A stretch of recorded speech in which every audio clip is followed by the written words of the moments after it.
오늘 첫 번째 얘기를 법원으로 안 가져갈 수가 없을 것 같아요. 10시 15분부터 윤석열 전 대통령의 체포 방해 혐의 첫 재판이 시작이 됐는데 영상이 공개가 됐죠. 함께 보시면 내란 특검이 추가 기소한 윤석열 전 대통령의 첫 재판인데 이렇게 촬영과 시간차 중계가 허용이 됐습니다. 보시면 남색 정장을 입고 머리를 깎고 조금은 좀 살이 빠진 듯한 그런 모습인데요.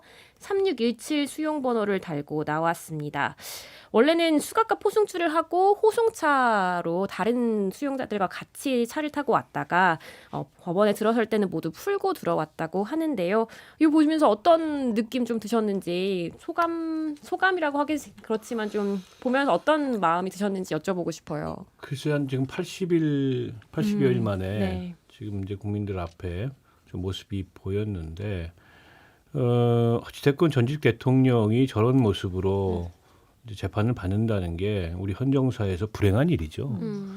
근데 이제 문제는 정작 당사자나 어쨌든 이 비상계엄 내란 사건으로 인해서 구속되거나 지금 처벌을 받은 사람들이 과연 그에 대해서 제대로 좀 잘못을 인정하고 뉘우치고 있는가. 무엇보다 윤석열 전 대통령 또 김건희 씨가 자신들의 잘못에 대해서 인정하고 뉘우치고 있는가라는 측면에서 봤을 때 여전히 그렇지는 않은 것 같아요. 오늘 뭐 인정신문에서도 다 부인했다고 얘기를 합니다. 범죄 사실 일체에 대해서. 그러니까 여전히 이제 자신들의 잘못에 대해서 인정하거나 뉘우치는 그런 모습은 없는 것 같고 김건희 씨도 이제 지난 재판에 나와서 혐의 전체를 지금 부인을 했는데 이미 뭐 증거들이 굉장히 많고 또 관련된 증인들도 있고 그리고 공범들도 처벌을 받은 그런 범죄 혐의에 대해서조차 부인을 하기 때문에 국민들 여론이 조금도 달라지지 않는 것 같고요. 그동안에 이제 내란 재판을 11차례 진행되는 동안에 한 번도 나오지 않았어요. 근데 이번에 이제 추가된 다른 혐의 재판에 첫 재판에 나온 건데 제가 궁금한 건 앞으로 지금 오늘 첫 시작한 이 공판에 출석을 할 것인지 아니면 보석 재판을 앞둔 일종의 유화적 제스처에 불과한 건지 지금까지 태도로 미뤄봤을 때 후자일 가능성이 높아 보여요. 그리고 이제 윤석열 전 대통령 측은 특검 자체가 위헌적 수사기구다. 특검법이 위헌이다 이걸 주장을 하고 있어요. 헌법소원을 냈잖아요. 때문에 이제 인정하지 않겠다. 뭐 이런 태도일 가능성이 더 높아서 오늘 저 재판 중계 잡힌 모습이 또 지금 한 80여일 만에 잡힌 모습인데 앞으로 저 재판 중계가 계속 될 수 있을지도 잘 모르겠습니다. 아무튼 저는 지금이라도 윤 전 대통령이 이제 국민들 앞에서 자기 잘못을 인정하고 반성하는 모습을 보여야지 계속 저런 모습으로 비춰졌을 때 뭐 본인에게 좋을 게 하나도 없을 뿐만 아니라 본인과 함께 정치를 했던 지금 국민의힘이라는 당이 매우 곤혹스러운 상황이잖아요. 그런 어떤 그 정치적 책임감도 조금이라도 느껴야 되지 않을까 싶습니다. 정호기 의원님 어떻게 보셨어요? 약간 좀 화가 나 보인다 이런 느낌으로 말씀하신 것 같은데.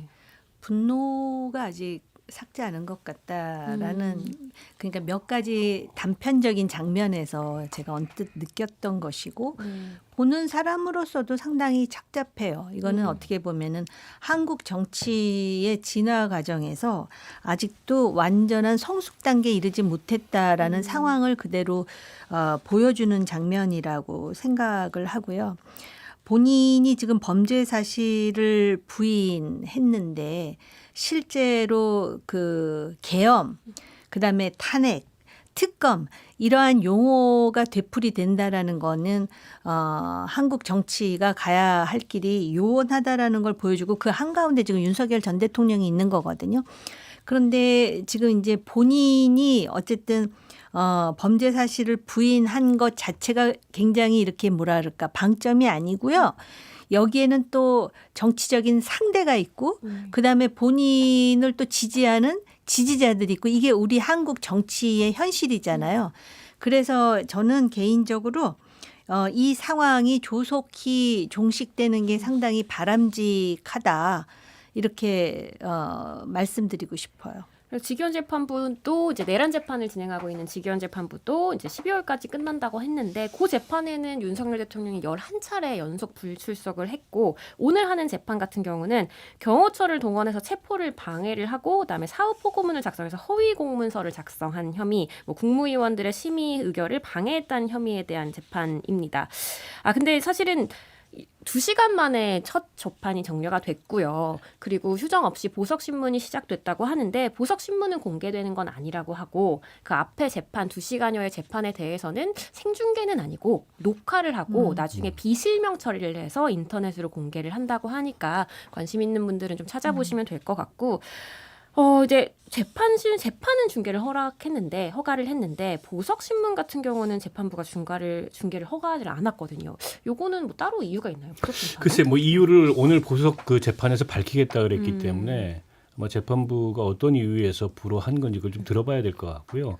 조금 성격이 다르긴 네. 하죠. 어쨌든 오늘 이제 첫 공판이 열린 이제 체포 방해 등등의 사건은 이게 이제 그야말로 지금 윤석열 전 대통령이 받고 있는 혐의의 본안에 관한 재판인데 보석신문은 그게 아니고 피의자가 지금 피고인이 인신 구속돼 있는 상황에서 본인이 이제 보석을 허가해달라고 재판부에 신청한 거여서 피의자의 신변과 피고인의 신변과 관련된 그런 재판이기 때문에 국민들 알 권리 측면에서 이게 이제 본안 재판과는 조금 성격이 다르다 이렇게 판단하지 않았을까라는 생각이 들고요. 물론 저 보석이 받아들여질 가능성은 저는 지극히 낮다고 봅니다. 왜 그러냐면 보석 신청 사유가 하나가 건강상의 이유고 하나가 이제 공정한 재판을 받을 권리, 피의자의 방어권 두 가지를 얘기했는데 피의자 방어권 얘기하는 건 좀 어불성설이죠. 본인이 뭐 11차례나 재판에 안 나오고 조사도 안 받고 형사 사법 절차를 존중하는 태도를 조금도 보이고 있지 않은데 그런 어떤 뭐 피고인이 자기 방어의 권리를 위해서 보석을 해달라는 것은 재판부가 수용하기 어려운 주장이고 그리고 이제 병보석 같은 경우에 건강상을 이유로 한 보석 같은 경우에는 좀 진짜 심각해야 됩니다. 그래서 이거는 보석을 안 해줬을 경우에 생명에 좀 지장이 있을 수도 있는 그런 경우에 한해서 병보석이 되는 경우들이 보통이거든요. 근데 오늘 지금 윤석열 전 대통령 뭐 상태 보니까 그런 상태는 아니잖아요. 누가 봐도. 뭐 통원 치료도 얼마 전에 했다고는 합니다만 때문에 뭐 본인 주장과 관계없이 보석이 받아들여질 가능성은 매우 낮다. 저는 그렇게 봅니다. 근데 앞으로 이제 재판부가 굉장히 심리를 빠르게 진행하겠다고 얘기를 하고 있어요. 그래서 매주 화요일 또는 금요일에 재판을 지정해서 6개월 안에 1심을 끝내겠다 이렇게 얘기를 하고 있고 다음 기일은 10월 10일이니까 추석 연휴가 지나면 바로 하겠다는 것 같아요. 그리고 12월까지 재판 기일을 다 지정해서 통보를 할 테니 뭐 스케줄 빼놓으셔라 이런 것 같긴 한데 이렇게 좀 아까 말씀하신 대로 정원 의원님 말씀하신 대로 좀 서두르고 있는 것 같은 모습인데 요렇게 가는 게 맞는 거겠죠? 저는 그렇게 생각해요. 왜냐하면은 이제 특검도 사실은 짧고 굵게 해서 특검이 끝나야 되고 재판도 신속한 심리를 통해서 내란이 조속히 종식되는 상황이 우리 사회에도 바람직하다라고 보고요. 윤석열 전 대통령이 범죄 사실을 모두 부인하면서 그걸 포함한 다른 그 재판에 이렇게 출석하지 않는 거는 사실은 좀 모순이죠. 이율배반적이죠. 그리고 보석과 관련해서는 또 지금 본인이 출석하지 않았습니까? 그러니까 결국은 지극히 인간적인 속성을 그대로 노출한 측면도 있는데요. 재판부는 어쨌든 사법권이 독립되어 있습니다마는 그 법리와 증거에 의해서 이게 정파적으로 정치인에 대한 재판이기 때문에 이거에 대해서 불만을 가지는 진영은 반드시 있을 수밖에 없지만 가장 설득력 있는 그런 논거가 필요하다라고 생각을 합니다. 그래서 어쨌든 재판부가 지금까지도 뭐 지연을 시키거나 하진 않았어요. 속내를 들여다보면. 근데 신속하게 해서 우리가 진짜 미래를 향해서 갈 수 있고 그다음에 아무리 진영으로 갈라진 그런 나누어진 사회라고는 하지만 그래도 어쨌든 통합을 지향하는 쪽으로 그런 그 요건 중에 하나가 신속한 재판이에요. 신속한 재판이 이루어지는 것도 좋은데 사실 조사를 안 받기 때문에 이것도 어려운 부분이 있는 것 같아요. 그래서 어쨌든 내란 특검은 오는 30일에 오전 10시에 출석을 해서 조사를 받아라 이렇게 얘기를 했는데 윤 전 대통령 측에서는 방문 조사 와라. 이번 주말이 좋을 수도 있겠다라는 얘기가 보도로 나왔었는데 아니 윤석열 검사 시절에 이런 거를 구치소 가서 해줬을까요? 글쎄요. 박근혜 전 대통령이 구속됐을 때 구치소에 그 검사들이 나가서 이제 수사를 했는데 정작 박근혜 대통령이 구치소 조사실에 또 안 나왔던 적이 있어요. 뭐 그런 전례가 없는 건 아닙니다만 그렇게 뭐 검찰이 그 피고인이 부른다고 부르면 부르는 대로 가고 이런 건 아니고 다만 어쨌든 지금까지 수사 일체를 지금 불응했는데 구치소에 나가면 수사에 성실히 임하겠다는 보장이 있다면 네. 뭐 특검도 못 나갈 건 없다 이런 생각인 것 같아요. 근데 그것도 공식적으로 특검에다가 전달하는 의견은 아니라 그래요. 아마 변호인단이 언론에 대고 한 얘기가 아닌가 싶은데 저는 보석 재판을 의식한 일종의 액션이 아닌가 싶습니다. 지금까지 태도로 미루어 봤을 때 어쨌든 이번에 그 특검에서 나와서 수사 받으라는 게 외환 혐의잖아요. 그쵸. 외환 유도 혐의가 있는 거 아니냐. 그건데 마찬가지로 이제 내란 우두머리 그 사건과 성격이 유사한 그런 내용이기 때문에 수사에 응할 것 같지 않습니다. 다만 보석 재판을 앞두고 조금은 좀 유화적인 기존과는 다른 모습을 보이자 이런 차원에서 전술적으로 저런 얘기를 한 게 아닌가 싶은데 지켜봐야 되겠습니다만 뭐 특검의 소원에 응할 거였으면 뭐 그렇게까지 체포영장 거부하면서까지 막 물리적 충돌까지 빚어지면서 그런 모습을 보였겠습니까? 제가 보기에는 뭐 이렇게 순순히 특검 수사에 응할 것 같지 않고 다만 이번에 이제 또 특검의 소원에 응하지 않았을 경우에 다시 특검이 체포영장을 신청하고 또 체포영장을 집행할 건가? 네네. 그게 하나 이제 그 관측 포인트가 아닌가 싶습니다. 또다시 그런 CCTV 난리를 보고 싶지는 않은데 그냥 너무 창피해서 보고 싶지 않은 건데 이제 오늘 근데 김건희 씨도 좀 바쁩니다. 오늘 오후에는 서울중앙지법 형사 합의 27부에서 김건희 씨 공판 준비 기일이 진행이 됩니다. 뭐 자본시장법 위반, 정치자금법 위반, 특정범죄 가중처벌법상 알선수재 혐의 뭐 요거 세 가지인데 헌정사상 처음이죠. 전직 대통령 부부가 같은 날 형사재판을 받는 모습을 보이는 건데 정 의원님은 좀 어떻게 보세요? 이런 상황에 대해서. 그러니까 이 정치의 판에서 헌정사상 처음 있는 일들이 계속 이렇게 생긴다는 자체가 사실은 비극이면서 블랙 코미디 같은 얘기거든요. 그리고 아마 김건희 씨 재판은 그리고 특검도 그렇고 계속해서 이슈가 지금 나오고 있는 상황 아닙니까? 그래서 가장 길어질 수도 있고요. 그리고 이 김건희 씨의 의지와는 달리 본인이 가장 오래 또 구속되어 있을 수도 있는 지금 상황이기 때문에 제가 볼 때는 조사에 성실히 임하면서 정도를 걷는 게 훨씬 본인에게 유리할 수도 있어요. 이걸 부인해도 증거가 나오고 사실이 자꾸 확산이 되면 이 사람은 신뢰할 수 없는 이미 지금 거짓말 그 반클리프 아펠 목걸이와 관련해서 나토 3종. 이게 사람이 한번 거짓말을 한 사실이 밝혀지면 그다음에 진실을 얘기해도 믿지 않는 속성이 있어요. 재판부도 마찬가지일 것 같은데요. 이런 상황에서 글쎄요, 이 뭐 지금 헌정사상 전직 대통령 내외가 같은 날 형사 재판 받는 거 이게 무슨 기네스북에 올라가야 될 상황인가?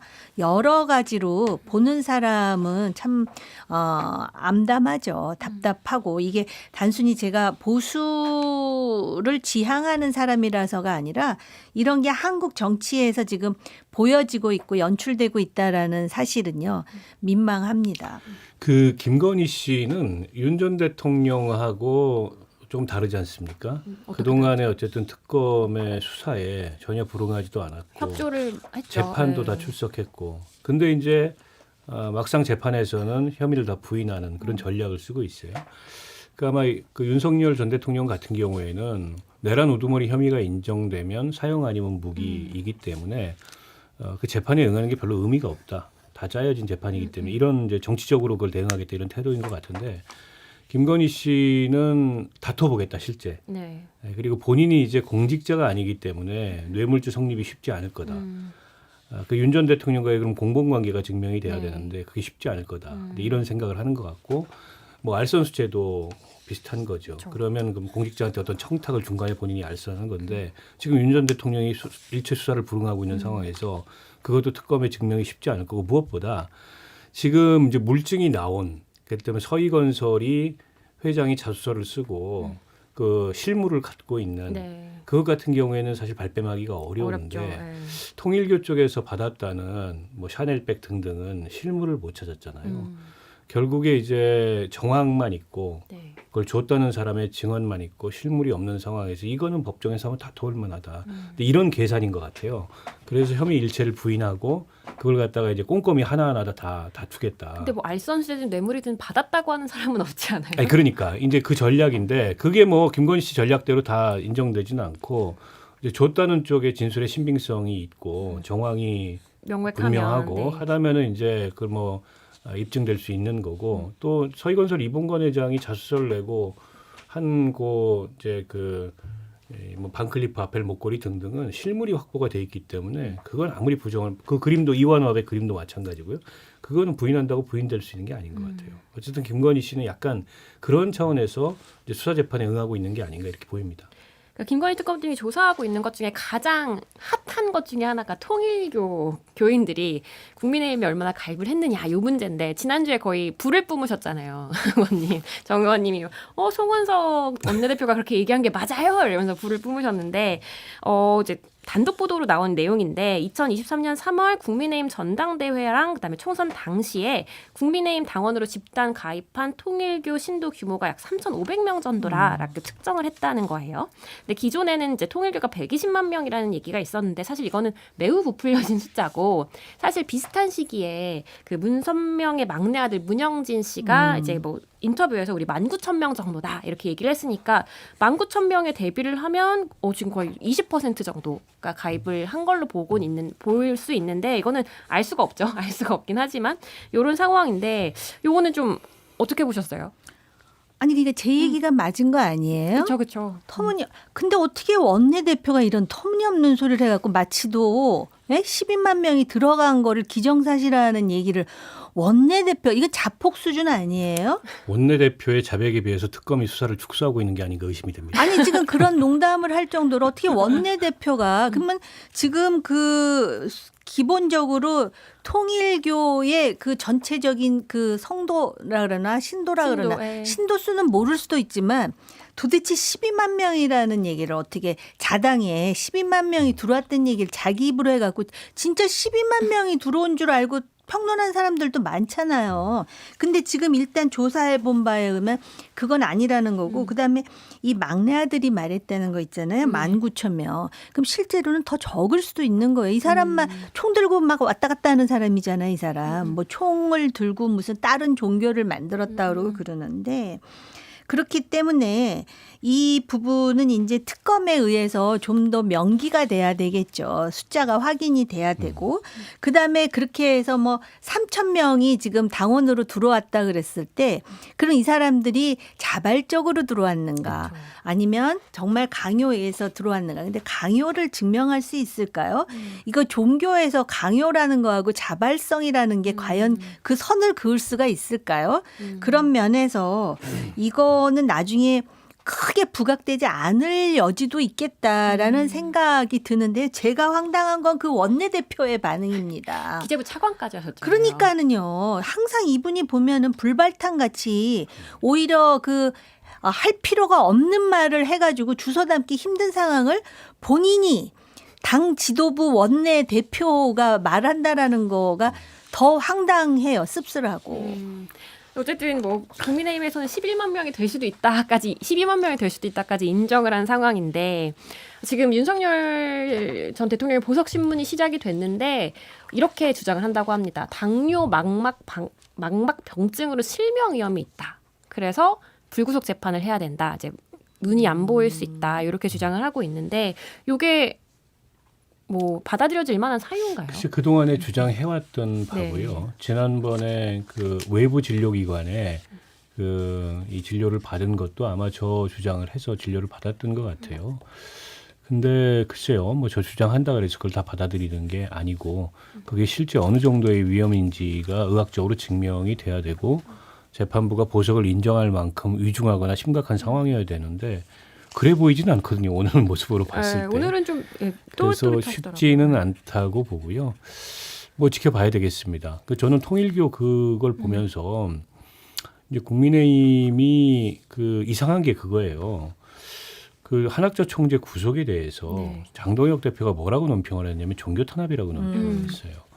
그리고 송원석 원내대표의 아까 그 12만 명도 사실 펄쩍 뛰어야 되는 거잖아요. 그쵸. 무슨 소리냐. 없다 우리는. 근데 지금 그게 아니고. 댓글이 팀키라고 있다 이렇게 네, 달리고 있어요. 행여라도 그게 있다면 그거는 이 정당에서 용인될 수 없는 일이 이렇게 나와야 되는데 통계적 개연성까지 얘기하면서 그럴 수 있다고 얘기를 했어요. 통계도 이게 뭐냐면 틀렸어요, 심지어. 정치적으로는 통일교하고 선을 못 긋는구나. 근데 이런 해석이 들어요. 그런데다가 통일교 쪽에서 나오는 얘기를 보면 그 윤영호 씨가 건진하고 주고받은 문자에서 보더라도 전당대회 앞두고 원래 자기들 쪽하고 관계가 있던 쪽에서 도움 지원을 요청하는 것도 있었고 그리고 이제 김정재 의원 같은 경우에 뭐 후원금을 전달했다. 그런 그 해당 지역의 그 지구 책임자의 지구당에, 보고도 있었고 그러니까 이러저러하게 통일교하고 상당한 관계가 꽤 오랜 기간 동안 지속됐구나 이런 그 추정이 가능하거든요. 근데 왜 지금도 선을 안 그을까? 왜 저걸 종교 탄압이라고 얘기를 할까? 게다가 이제 통일교가 뭐 우리 그 기독교에서 인정받는 그런 어떤 정상적인 교단도 아니고 거의 사이비에 가까운 이단인데다가 이게 종교 활동이 아니잖아요. 정상적인 종교 활동에 대한 어떤 탄압이라면은 뭐 그 얘기가 설득력이 있다 하더라도 종교 활동이 아니고 어쨌든 중간에 자기들의 교단 사업을 위해서 로비를 하고 뇌물을 주고 그에 대해서 당연히 어쨌든 우리 법에 저촉된 행위에 대해서 그 책임을 묻고 처벌을 하는 건데 그걸 종교 탄압이라고 주장하는 게 이치에 맞지 않잖아요. 저는 국민의힘이 정무적으로 참 이상한 게 대형 교회나 보수 기독교단이 정치적으로 국민의힘하고 가까워요. 지금도 여전히 그렇습니다. 근데 과연 그 대형 교단이나 보수 기독교계에서 이 상황을 어떻게 보고 있을까에 대해서 의식을 못하는 것 같아요. 근데 얼마 전에 한교총인가요? 어디 갔다가 뭐 계몽령 이따위 소리 하지 말라 이런 한 소리 들었지 않습니까? 저는 자칫하면 지금 그동안의 오랜 어떻게 보면 보수 정당의 지지 기반이었던 그런 보수 기독교나 이쪽의 대형 교회나 이쪽의 지지를 잃을 수도 있는 그런 모습을 자초하고 있다. 통일교와의 관계 절연을 못하면서. 그리고 저 3,500명에 대해서 확인을 해봐야 되는데 만약 본인의 자율적 의사에 반한 강제 가입이 있었다면 그건 명백히 정당법 위반입니다. 그건 규모하고 관계는 없습니다. 없이, 네. 근데 이제 강제성을 확인하기가 어렵다고 말씀해 주셨기 네. 때문에 끝까지 조금 지켜봐야 되는 네, 그런 네. 상황인데 사실 조금 더 분명한 거는 돈의 흐름 아니겠습니까? 그 100억이라는 거를 TP 프로젝트, 트루 페런트, 참부모님 프로젝트라고 해서 만들었다. 근데 그 돈이 어디로 흘러갔나? 윤영호 씨가 운영하는 그런 세계본부 뭐 이쪽으로 흘러갔다라는 얘기까지는 됐는데 그게 대선에 쓰였느냐 아니면 다른 데 쓰였느냐 요거는 지금 확인이 안 되고 있는 상황인 거잖아요. 그런데 이 비자금을 조성하는 방법이 지역별 조직 지원액을 2배로 부풀리면서 100억을 만들었다. 뭐 이렇게 했다는 정황이 드러났는데 권성동 의원에게 건네간 1억. 그리고 뭐 어디에 간 2억 1천, 그 각각 지역별로 나눠진 2억 1천, 뭐 이렇게 된 것도 이 비자금에서 나온 게 아닌가 하는 약간 좀 합리적인 정황이 있는 것 같은데, 요건 어떻게 보세요? 좀 그러니까 심증적으로 시점이라든지 또 그때 또 실질적으로 뭐 1억이 왔다 갔다 했고 또 뭐 그 띠지에 뭐 왕자가 쓰고 뭐 이런 것까지는 지금 다 언론의 보도로 밝혀지고 있는데요.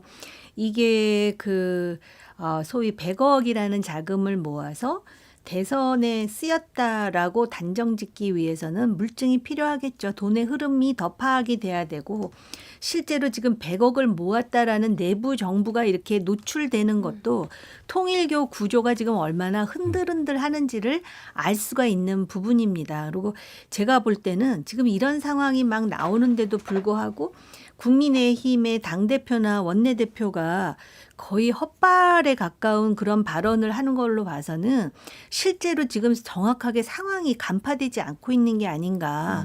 그러면서 상황도 지금 제대로 파악이 되지 않는 데다가 이거는 리더십의 부재라고 생각이 들거든요. 그러니까 이런 상황에서도 그러면은 당이 어디를 향해 가야 될 것인가에 대한 뚜렷한 목표성은 지도부는 가지고 있어야 되거든요. 근데 지금 아까 의원님 지적하셨듯이 뭐 종교 탄압이라든지 뭐 이런 얘기가 나오는 거 봐서는 도대체 어느 방향으로 이 당원들과 지지자들을 끌고 가야 되는지에 대한 설득력 있는 그런 그 방안을 제시하지 못하고 있는 것이고요.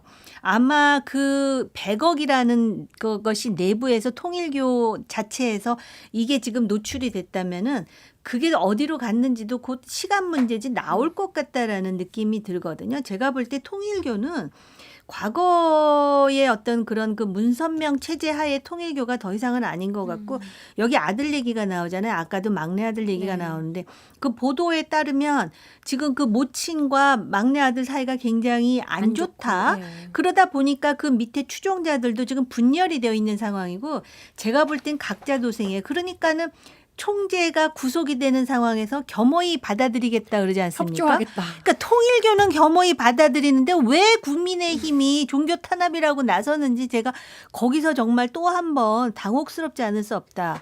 참 아들 딸들인 거 아닌가 싶은데. 아유, 근데 좀 당황스러운 게 저희도 장동혁 대표가 엄청난 크리스찬이라고 들었는데, 그렇죠. 독실하다 근데 그러더라고요. 엄청 독실한데 이제 통일교를 보호하는 그런 게 조금 아이러니하긴 하더라고요.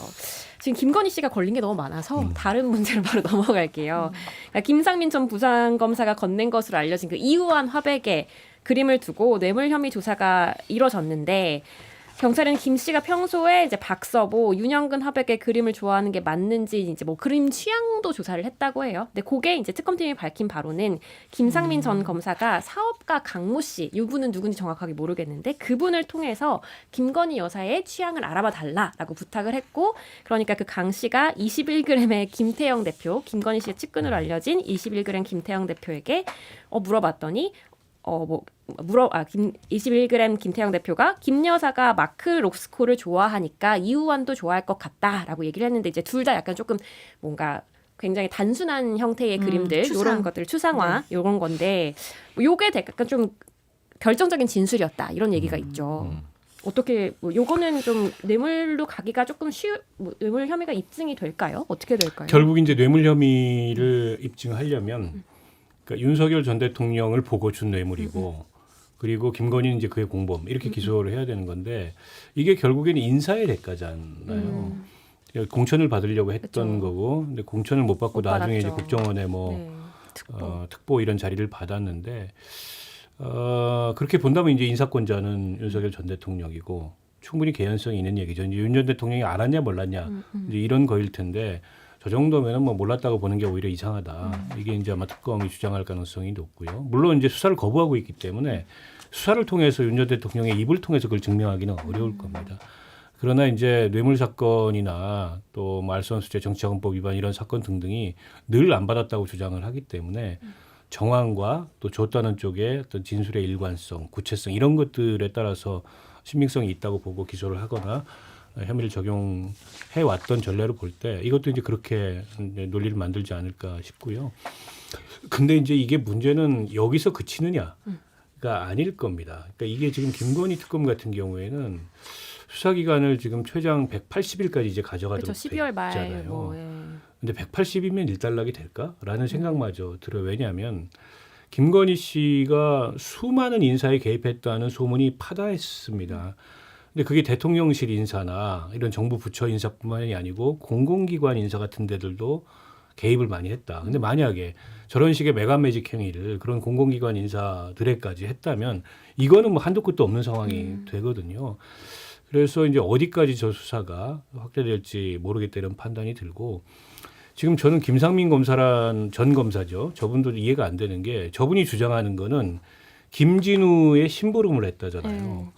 근데 전직 검사라는 사람이 그것도 국민의힘에서 국회의원하고 뭐 국정원에 가서 특보 노릇했던 사람이 김건희 동생 심부름했다고 자기가 자처하는 게 오빠 심부름했다. 네, 오빠 최소한의 그 자존심이라는 거에 비추어 봤을 때도 어떻게 그런 진술로 빠져나가려고 하는지 전 도저히 납득이 안 되더라고요. 그리고 굉장히 고압적인 태도를 취하다가 이제 구속영장 막상 이제 나오고 나니까 그때 가서 뭐 국민들한테 송구하다 이런 식의 태도를 취하는데 전부들 하나같이 왜 그런지 모르겠어요. 그러니까 아까 송원석 원내대표도 얘기했지만 상식적으로 들어도 납득이 안 되는 그런 주장들을 왜 저렇게들 하는지 잘 이해가 안 됩니다. 그러니까 김건희 씨는 대부분 진술 거부하긴 했는데 그림을 직접 받았거나 뭐 관저로 갖다 놓은 적이 있냐 했을 때 관저로 갖다 놓은 적 없다. 요거는 확실히 부인을 했다고 받기는 하는데. 했나 보네요. 관저로 갖다 놓은 적은 없다. 그러니까 요 답변을 잘 들어야 되고요. 저는 이게 윤석열 전 대통령의 업보다 왠지 아십니까? 윤석열 대통령이 특검으로서 박근혜 전 대통령과 최순실 씨, 최서원 씨라 그러죠. 두 사람을 경제 공동체로 묶었잖아요. 그런데 지금 윤석열 전 대통령과 김건희 씨는 단순히 경제 공동체일 뿐만 아니라 영역의 공동체, 정치 공동체, 심리 공동체, 부부 공동체인 거예요. 그렇다 보면은 결국은 이 그림이 그 김건희 씨의 오빠를 통해서든 누구를 통해서든 김건희 씨에게 갔다. 그러면은 그 다음에 국정원의 특보가 되는 과정, 그리고 김건희 씨가 명태균 씨에게 계속해서 심지어는 김영선 전 의원에게도 이 사람이 그 당선될 수 있도록 지역에서 좀 노력을 해달라라는 취지의 요구를 했다라는 거 아닙니까? 그렇다 보면은 특검이 바로 같은 논리로, 유사한 논리로, 그보다 더한 논리로 엮지 않겠습니까? 그런 차원에서 윤석열 전 대통령의 업보라는 생각마저 듭니다. 돌고 돌고 돌아오는 뭐 그런 것 같은데 이번엔 또 종묘 스타벅스 얘기 잠깐 해야 될 것 같아요. 김건희 씨가 종묘 차담회 뭐를 열었다. 그래서 아는 사람을 종묘 망묘로 해서 그 차담회를 외부인과 열었는데 여기 원래 공개가 안 되는데 이제 본인이 들어가서 했다라는 내용이었는데 이 오늘 출석한 이재필 본부장 같은 경우는 지난해 12월에 국회 현안 질의에 나와서 이거 사적 사용이 맞다 뭐 이렇게 얘기를 했었는데 바사 시청자분이 그 종묘 스타벅스냐 여기 국가 사적이 스타벅스냐 이런 지적을 해주신 적이 있거든요. 요거는 뭐 사적 사용 같은 경우는 어떻게 보세요? 이거는 혐의가 입증이 될 당시에 이제 그 본부장이라는 사람이 그 사용을 허가한 셈이 됐는데요. 근데 그거는 이제 관련 규정을 위반한 사용 허가인 거죠. 이게 이제 외국 어떤 그 말하자면 사절의 방문이거나 아니면 국가 행사인 경우에 한해서 제한적으로만 사용 허가를 할 수 있도록 종묘는 굉장히 엄격하게 보호되는 그런 문화유산인데 김건희 씨가 자기 개인적 친분이 있는 지인들 데리고 차 마신 게 무슨 그 외국 그 정부의 관계자들이 방한한 것도 아니고 국가 행사는 더더욱 아니지 않습니까? 결국 종묘를 자기 개인 카페로 이용을 한 건데 거기에 이제 뭐 부안해동했기 때문에 그 분들도 다 책임이 있고 작년에 국회 나와서 그래서 사적 사용이고 엄격하게 규정을 준수하지 못했다 이렇게 얘기를 한 거잖아요. 아마 그 정황을 상세하게 특검이 수사를 하려는 것 같고 저는 저걸 보면서 무슨 생각이 들었냐면 그냥 뭐 제가 약간 그 막말로 얘기하자면 참 별짓을 다 했다 이런 생각마저 들었습니다. 근데 이제 김건희 씨 같은 경우는 질 바이든 여사가 소개한 사람들이다. 그래서 이제 뭐 사적 사용이 아니다라고 주장을 하는데 그 사람들마저도 이제 코바나 콘텐츠랑 약간 관련이 있는 사람들인 것 같더라고요. 그래서 이 부분은 조금 더 뭐 수사가 필요한 부분인 것 같은데 뭐 혹시 네. 그 제가 지금 기억나기로는 아마 그 마크 로스코하고 좀 맞습니다. 관련이 그 있는 딸이었습니다. 그렇죠. 네. 그래서 예를 든다면은 뭐 질 바이든 여사가 소개를 해서 한국의 전통 문화에 대해서 어떤 전시라든지 소개를 할 절호의 기회라서 영부인이 그걸 어떤 그 문화 외교의 일환으로서 했다라는 것이 이제 그 증명이 된다면 조금 논란이 있을 수는 있죠. 사실 김건희 씨가 한 행보가 너무 영부인으로서 오버하는 행보들이 많기 때문에 그렇긴 한데 그다음에 이 본부장이 아까 허가를 했다 그러는데 이것도 법적으로 허가해서는 안 되는 걸 허가했으면은 그 법에 따른 조처가 될 텐데 예외적으로 허가하는 경우가 있는데 이게 해당되는지에 대해서 우리가 객관적으로 파악할 필요는 있을 것 같아요. 이 부분도 끝까지 특검에서 어떻게 결론을 낸지 봐야 될 것 같고 사실 이거 말고도 너무 뭐가 많기 때문에 네네. 특검이 가야 할 길이 많습니다. 이번에는 여의도 국회로 한번 가볼 텐데 국회에서는 지금 필리버스터가 지금 18시간, 19시간째 이뤄지고 있는데 어제 정부조직법 개정안이 상정이 됐습니다. 자, 우선 처리 법안을 순서를 말씀드리면 이제 검찰청 폐지하는 정부조직법이 1번이고 오늘 6시 반부터는 이제 방송미디어통신위원회 설치법 이진숙 위원장과 관련된 요게 두 번째고 세 번째는 정부조직에 맞춰서 국회 상임위 개편하는 국회법 네 번째는 국회 특별위원회 활동이 끝나도 이제 위증한 사람들을 고발할 수 있는 예를 들면 한덕수, 최상목, 정진석 같은 요 분들을 이제 고발할 수 있게 하는 국회 증인감정법 이렇게 네 가지인데 지금은 아직 첫 번째 정부조직법이 통과가 아직 안 된 상태입니다. 그 24시간이 아직 안 지나서요. 그런데 요거를 하면서 진통이 상당히 있었는데 원래는 이제 금융위원회의 금융감독위원회로의 감독위원회로의 개편 요거가 원래 하려고 했었는데 그거를 뺀다 이렇게 어제 갑자기 아침에 민주당이 발표를 했거든요. 너무 복잡한 상황인데 혹시 민주당 상황 조금 어떻게 정리가 되는지. 그것 때문에 민주당 내부에서 약간의 반발도 있고 진통도 있는 것 같습니다. 이게 대통령 공약 사항이기도 하고요. 네. 이제 오랫동안 이제 민주당에서 그리고 또 관련된 시민사회나 전문가들 사이에서 어쨌든 주장이 있었고 또 개편 방안들이 나왔던 그 안입니다. 근데 아마 이걸 이제 뺀 이유는 그게 이제 정부조직법만 통과되면 되는 게 아니고 관련 법들이 다 통과가 돼야 되는데 관련 법들이 지금 상임위하고 이제 기획재정이 그 상임위가 관련 법들의 상임위가 기획재정위하고 정무인데 둘 다 국민의힘이 위원장이에요. 네. 그래서 그 관련 법 처리가 이게 뭐 기약 없이 지체될 가능성이 있고 패스트트랙으로 간다 하더라도 6개월이지 않습니까? 내년 3월 가까이 되는 거죠. 근데 지금 금융시장이 굉장히 예민해요. 더군다나 지금 이 정부 들어서서 코스피 5천 하면서 어쨌든 지금 주식시장을 이렇게 쭉 부양하는 데 있어서 금융위원회나 또 혹은 금감원의 역할이 굉장히 중요한데 법안이 이렇게 개편 법안이 이렇게 장기적으로 표류하게 됐을 때 가져올 수 있는 정책적인 혼선 이걸 좀 고려했다 이런 이제 사후 설명이 있는데 이제 이게 받아들이기로는 시장에서도 그렇고 관련 당사자들이 받아들이기에는 어쨌든 이게 이제 원점 으로 돌아왔다 백지화됐다 그쵸. 이렇게 받아들이고 있어요. 근데 그게 맞느냐 이런 비판이 있는 것 같고요. 야당에서 어쨌든 이걸 강하게 반대하고 관련 법들 다 국회에서 묶어버리겠다고 하니까 사실은 지난번에 김병기 원내대표 여야 하고 협의했을 때 송원석 원내대표가 합의했던 바가 이렇게 되면 좀 아쉬운 거죠.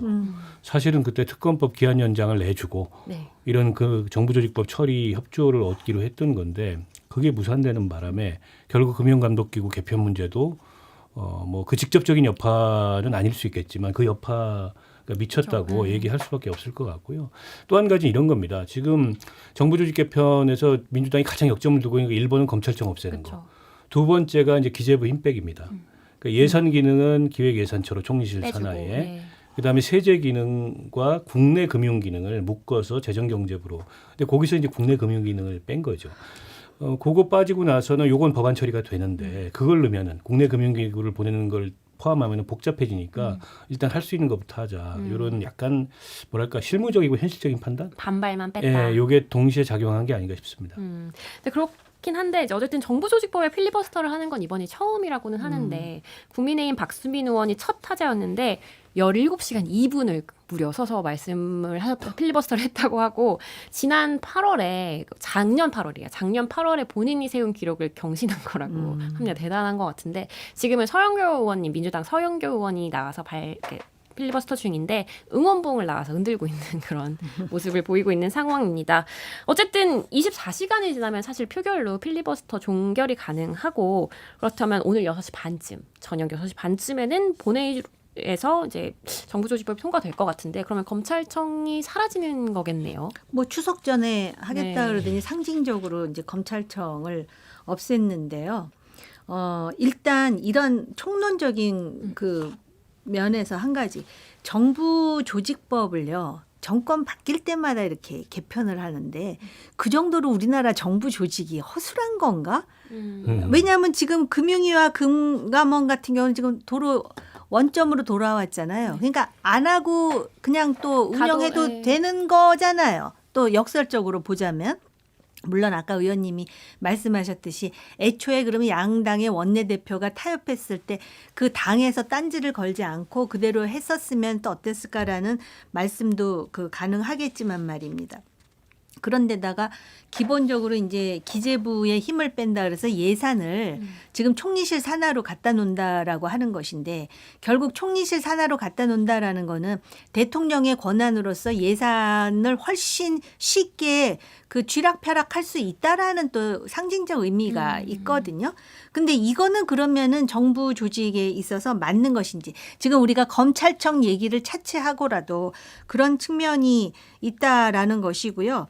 결국 금융위와 금감원에 대해서 이렇게 없던 일로 할 수 있다라는 것 자체는 결국은 그렇게 야심차게 이거 아마 공약에도 있었던 공약사항, 것으로 알고 예. 있는데 결국은 그렇게 해놓고 이런 정도로 또 빼기도 한다라는 거는 어떻게 보면은 그 책임 여당으로서 상당히 그 본인들이 무색한 지경에 이르렀다라고 볼 수가 있고요. 검찰청과 관련해서 일단 그럼 검찰청은 해체하는데 그러면은 검사들 중에 이제 수사하는 검사들을 어떻게 할 것이냐. 오히려 지금 수사하는 검사들에 대해서도 새로운 뭐 인성 기준을 만들겠다 그러는데 지금 그 특검에 소속된 검사들 중에 다시 본래 자기 직위로 돌아가는 사람들도 있고 검사들이 요번에 그 소위 재판부로 임용시험 봐갖고 그리로 들어가는 경우도 있는데 이렇게 됐을 경우에 기존의 검사의 역할이라는 것이 많이 퇴색되고 희석됨으로써 정치인들에 대한 수사와 기소의 문제가 아니라 그런 민생과 관련한 수사와 기소에는 아무 지장이 없는 것인지 그런 고민은 제대로 하고 지금 이 정부 조직법을 통과시키려고 하는 것인지 매우 원론적이지만 또 문제 제기를 안 할 수가 없어요. 그러니까 총리실 산하에 이제 TF를 만들어서 그런 부분을 꼼꼼히 살펴보겠다고는 했는데 앞으로 어떤 방향으로 갈지는 그러니까 조금 더 꼼꼼히 지켜봐야 살펴본 다음에 해야 되는데 일단 없애버리고 꼼꼼히 살펴버리겠다라는 게 선우가 맞는 것인지.